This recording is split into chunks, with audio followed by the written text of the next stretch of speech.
ඒ හැදිච්ච කඩිකුලප්පුවේ හේතුව තමයි ඊළඟට ගුරුවරුන්ගේ අරගල ඊළඟට මේ විදුලි බලාගාර විකිණීමට එරෙහි වෙන අරගල ඊළඟට තෙල් සංස්ථාවේ තෙල් ටැංකිය විකිණීමට එරෙහි වෙන අරගල මේ අරගල වලට සංඥාවක් දෙන්න ආණ්ඩුවට ඕනේ. ඒ කියන්නේ බල දැඟලුවොත් ඒ දඟලණේවට අපි ඉස්සරහට කරන්නේ මේක කියන එක තමයි මේ සංඥාව තියෙන්නේ. අපිට පේනවා දැන් ගුරුවරු මේ සංඥාව සතේකට මායින් කළ නැති වගේ පහුගිය ජුලි 8 වෙනිදා සිසු ජන ව්‍යාපාරයේ සංවිධානය කරලා තිබුණු උද්ඝෝෂණය පාර්ලිමේන්තු වටරවුම ඉස්සරහට පැවැත්ුණා.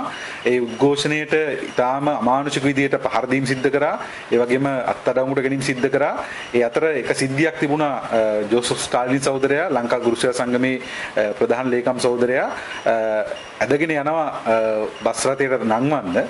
එතකොට ඒ ඇදගෙන ගිහිල්ලා ඊළඟට උසාවියට අරගෙන ගියා. උසාවියෙන් පස්සේ නිරෝධායනයට යවුවා. ඊට කලින් දවසේ අපිව ඒ විදිහටම අත්අඩංගුවට අරගෙන අධිකරණ භූමියේදී බලහත්කාරයෙන් පල්ලකැලේ නිරෝධායනයට යවුවා. ජෝසප් ස්ටාලින් සහෝදරයා ඇතුළු පිරිසක් කෙලින්ම වවුනියාවට මුලතිව් වලට යවුවා. මුලතිව් ගුවන් හමුදා කඳවුරට. මේ සිද්ධිය සම්බන්ධයෙන් ඔහු ප්‍රකාශයක් කරා. ඔහු කිව්වා මම තමයි ජෝසප් ස්ටාලින් උස්සගෙන ගියේ අනික කාටවත් එක්ක කරන්න බැරි වුණා කියලා. එතකොට දැන් මේ ප්‍රකාශය ඊටහම් බරපතලයි. ඒකට හේතුව සාමාන්‍යයෙන් මෙවැනි සිදුවීම් වලදී ආණ්ඩුව උත්තර දෙන්නේ වග උත්තර කියන්නේ ඒක ඒ වෙලාව වෙච්ච සිද්ධියක්.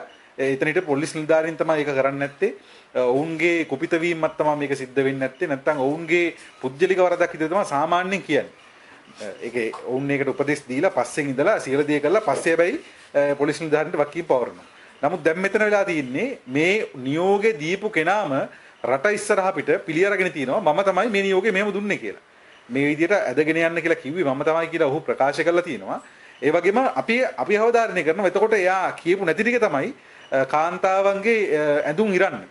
දැන් ඔබ දන්නවා මේ මෑත කාලේ තිබිච්ච හැම උද්ඝෝෂණයකම පොලිසිය මැදිහත් වෙලා කරන දේ තමයි දැන් සහෝදරුන්ගේ ඇඳුම් ඉරෙන්නේ නැහැ. නමුත් සහෝදරියන්ගේ ඇඳුම් ඉරනවා. ඒතකොට මොකද්ද මේ තියෙන කාමුක ඌමනාව මොකද්ද? මේ තියෙන ආශාව මොකද්ද? ඒ පෙන්වන්න හදන්නේ සමාජයට මොකද්ද? ඒක එක පැත්තක්. ඊළඟට මේ උද්ඝෝෂණවල සාමාන්‍ය සිද්ධ වෙන දෙයක් තමයි මේ යටිබඩ මිරිකන එක. ඒකත් මේ පොලිස් නිලධාරීන්ට උපදෙස් දීලා ඇති. එතුමා පුළුවන් හැම වෙලාවකම උද්ඝෝෂණ වලට සම්බන්ධ වෙන උද්ඝෝෂකයන්ගේ යටිබඩ මිරිකන්න ඒ විදිහ උපදෙස් දීලා ඇති. ඒතර ඒකත් එතුමාගේ උපදේශයක් අනුව තමයි සිද්ධ වෙන්නේ. ඊළඟට මේ උද්ඝෝෂණ අපි දැක්ක භික්ෂුන් වහන්සේලා බිම දිගේ ඇදගෙන යනවා. දැන් මේ ආණ්ඩුව බලයට ආවේ භික්ෂුන් වහන්සේලාගේ ආශිර්වාදයේ සහිතව. අපි දැක්කා අර කැලණියේ පන්සලේ ආමඳුරෝ මේ නාගයෙක් වැඩියයි කියලා නාගයෙක් පෙන්නගෙන ඒ අවසාන ජවනිකා රඟදක්වපු විදිහ මේ ආණ්ඩුව බලයට ගේන්න සිංහල බෞද්ධ ජනතාවගේ ඡන්දය පෙළගස්සන්න භික්ෂුන් වහන්සේලාව පාවිච්චි කරපු විදිහ භික්ෂු සමාජයකට යොදාගත් විදිහ අපි දැක්කා. හැබැයි බලයට ආවට පස්සේ බලය පවත්වාගෙන යන්න භික්ෂුන් වහන්සේලා බිම දිගේ ඇදගෙන යන විදිහත් අපි දැන් දැක්කා. එතකොට ඒ උපදේශුත් දෙන්නේ නැත්තේ මේ සරත් වීරසේකර අමාත්‍යවරයා. මොකද මේගොල්ලෝ දැන් මේ ජාතිය, රට, ආගම මේ සංඝ රත්නය මේවා ගැන තමයි මේගොල්ලෝ කට ඇරියොත් වැඩිපුර කතා කරන්නේ. ওই වචන සෙට් එක තමයි කට ඇරියොත් වැඩිපුර පිට වෙන්නේ. හැබැයි අපි උද්ඝෝෂණ දැක්කා භික්ෂුන් වහන්සේලාට පහර දීපු විතර ඒ උපදේශත් එතකොට ඒ සඳහාත් නියෝගය දුන්නේ සරත් වීරසේකර වෙන්න ඕනේ මේ කියන විදිහට. ඉතින් ප්‍රශ්නේ තියෙන්නේ දැන් මේ අමාත්‍යවරයාගේ මේ ප්‍රකාශයෙන් ඊටාම පැහැදිලිව පේනවා මේ රටේ උද්ඝෝෂණ සම්බන්ධයෙන් උද්ඝෝෂකයන් සම්බන්ධයෙන් ප්‍රජාතන්ත්‍රවාදී අයිතියක් වෙච්ච අදහස් දැක්වීමේ අයිතිය සම්බන්ධයෙන් ආණ්ඩුව ඉන්න ස්ථාවරය මොකක්ද කියලා. මේක එතුමාගේ පුජ්‍යලික කාරණාවක් නෙමෙයි. මේක තමයි ආණ්ඩුව ස්ථාවරය. මෙවැනි ප්‍රකාශ කරන්න එයාට හයියක් එන්නේ. ඒ සඳහා කොහෙන් හරි හෙවණැල්ලක් වැටෙනවා එයාට. ඒ හෙවණැල්ල යට ඉඳලා තමයි එයා මේ ප්‍රකාශ කරන්නේ. ඒ නිසා මේ හෙවණැල්ල කාගේද? ඊටාම් පැහැදිලිව අපි දන්නවා මේ ආණ්ඩුව මිලිටරි කරණය සඳහා අවශ්‍ය පසුබිම ක්‍රමානුකූලව හදාගෙන ආවා. මිලිටරි පුජ්‍යලයන් පහුගිය කාලේ විශ්‍රාම අරගෙන හමුදාවෙන් විශ්‍රාම ගත්ත මිලිටරි නායකයෝ මිලිටරි නිලධාරීන්ව ගෙනාවා විවිධ අමාත්‍යාංශවල විවිධ දෙපාර්තමේන්තු වල ප්‍රධාන විදියට ආයතන ප්‍රධාන විදියට ඒ ගෙනීම හරහා ක්‍රමානුකූලව මේ රාජ්‍ය යාන්ත්‍රණය මිලිටරිකරණය කරා. ඒ නිසා ඒ මිලිටරි බලයේ ආණ්ඩුව දේශපාලන වශයෙන් ගොඩනගපු මිලිටරි බලයේ ප්‍රකාශනයක් තමයි සරත් වීරසේකර මහත්තයාගේ මේ ප්‍රකාශය. නිසා ඒක එයාගේ තනි ප්‍රකාශයක් නෙමෙයි. එයාගේ උද්දච්චකම වෙනම තියෙන අතරතුර උද්දච්චකමට විතරක් කීප එකක් නෙමෙයි. එයා දන්නවා මෙවැනි ප්‍රකාශ කරාන් පස්සේ මේ ආණ්ඩුවේ කිසිම ප්‍රශ්නයක් වෙන්නේ නැහැ. ආණ්ඩුවේ මේකට රැකවරණයක් තියෙනවා කියලා එයා දන්නවා. ඒ නිසා මේ ප්‍රකාශයේ වක්කීම මේ ආණ්ඩුව වාරගත යුතුයි. අනිත් පැත්තට. දැන් සමහරව අපිට පේනවා මේ සරත් වීරසේකරගේ ගිනුමට පවර්ලා මේකෙන් අත බෙදා ගන්න හදනවා නෑ. මේක සරත් වීරසේකරගේ මෝඩකමට කියපු කතාවක් වෙන්න පුළුවන්. හැබැයි ඒක සරත් වීරසේකරගේ විතරක් ප්‍රශ්නයක් නෙමෙයි. මේ ආණ්ඩුව හැසිරෙන විදිහ ආණ්ඩුවේ සාමාන්‍ය හැසිරීම තියෙන තැන ඒකට අනුව තමයි සරත් තීරසේකර මහත්තයා ප්‍රකාශ කරේ. ඒ නිසා මේ ප්‍රකාශය සහ ඒ හැසිරීම සම්බන්ධ වගකීම ආණ්ඩුවටත් තියෙනවා. ඒක ඊළඟ කාරණේ. එතකොට මේකෙන් ඊළඟට අනතුරුව ගොනවා මෙතනින් එහාට තියෙන උද්ඝෝෂණ සම්බන්ධයි.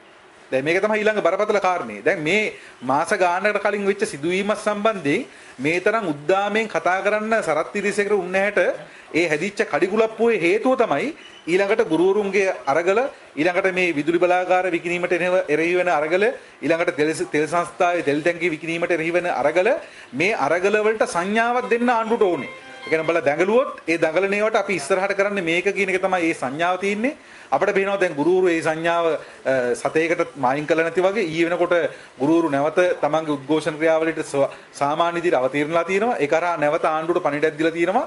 ආණ්ඩුව උත්සාහ කරා නම් අර ආණ්ඩුවේ හොරෑන් ටික පාවිච්චි කරලා ගුරුවරුන්ට විශාල විරෝධයක් ගොඩනගලා විශාල ප්‍රහාරයක් කළා ආණ්ඩුව බලාපොරොත්තු වුණා නම් ගුරුවරු නිහඬ කරන්න පුළුවන් කියලා.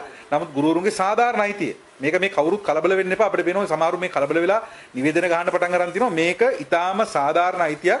අවුරුදු 28ක් තිස්සේ මේ ගුරුවරු ඉල්ලපු අයිතියක්. ඒ අයිතියෙන් තමයි ගුරුවරු පෙළ ගැහිලා තියෙන්නේ. ඒ වගේම මේ ඉල්ලීම අපි හිතනවා මේ රටේ නිදහස් අධ්‍යාපනය සම්බන්ධ තීරණාත්මක ප්‍රශ්නයක්. මේ සොච්චම් පඩියට ගුරුවරු වැඩ කරන්න කියලා කිව්වොත් එහෙම මේ ඉස්කෝලේට බදව ගන්න ගුරුවරු නැතිනවා. මේකෙන් වෙන්නේ පෞද්ගලික පාසල් ටික දලුලා වැඩෙනවා. පෞද්ගලික පාසල් ටික ඔක්කොම හරිය ලස්සනට ඉස්සරහට යනවා. මේ ගුරුවරුට මේ විතර අල්ලගෙන තියා හිටියොත් එimhe කවුරු හරි උත්සාහ කරනවා ගුරුවරුට මෙතන පාගගෙන තියාගන්න. ඒක අපි කියනවා මේ රටේ නිදහස් අධ්‍යාපනයේ වලලන වැඩපිළිවෙලක කොටසක්. මොකද ඒක ආණ්ඩුවට ඕනේ. ආණ්ඩුවට ඕනේ කොතලාවල පනතරා ආණ්ඩු උත්සාහ කරා පෞද්ගලික විශ්වවිද්‍යාල හදන්න. ඒ වගේම කොතලාවල පනතරා උත්සාහ කරා පෞද්ගලික පාසල් හදන්න. ඒ සැලැස්මේ කොටසක් තමයි ගුරුවරුන්ගේ වැටුප්සටන මායින් නොකර ඉන්න එක.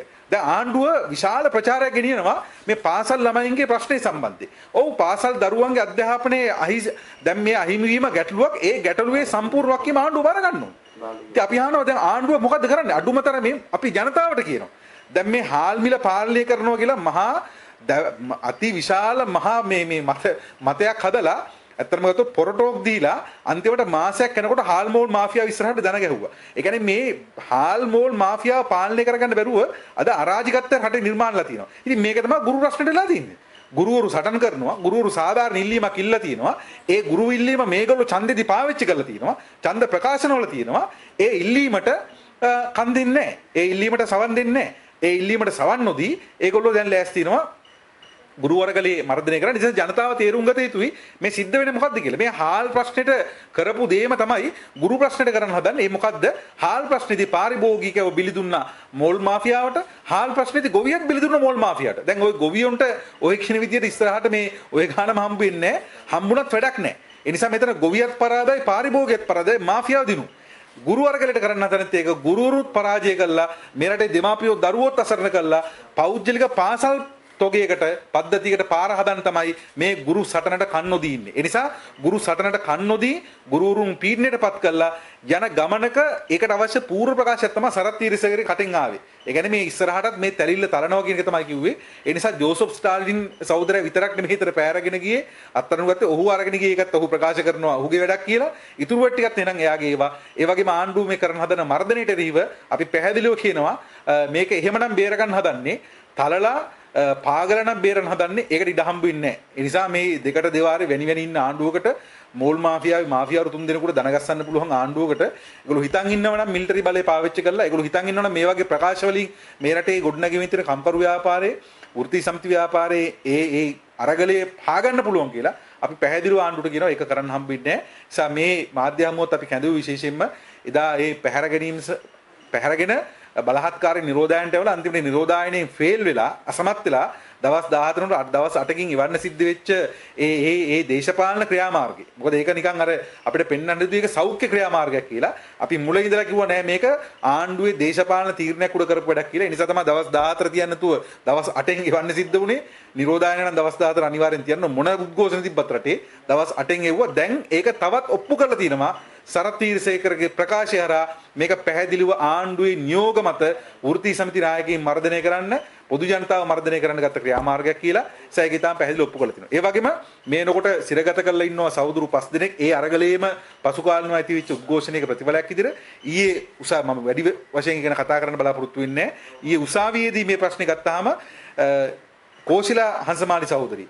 ඒ සහෝදරියට එකම සාක්ෂියක්වත් ගොනු කරගන්න පොලිසිය අසමත් වුණා. අඩුමතරමේ ඡායාරූපයක් නැහැ, අඩුමතරමේ වීඩියෝ සාක්ෂියක් නැහැ, මොනම සාක්ෂියක්වත් නැහැ. මොනම සාක්ෂියක්වත් නැති වෙද්දි නීතිඥයෝ දිගින් දිගටම තර කර ඇයි යාම අපොඩි තියාගෙන ඉන්නේ කියලා. කොවිඩ් දැන් වැළඳිලා.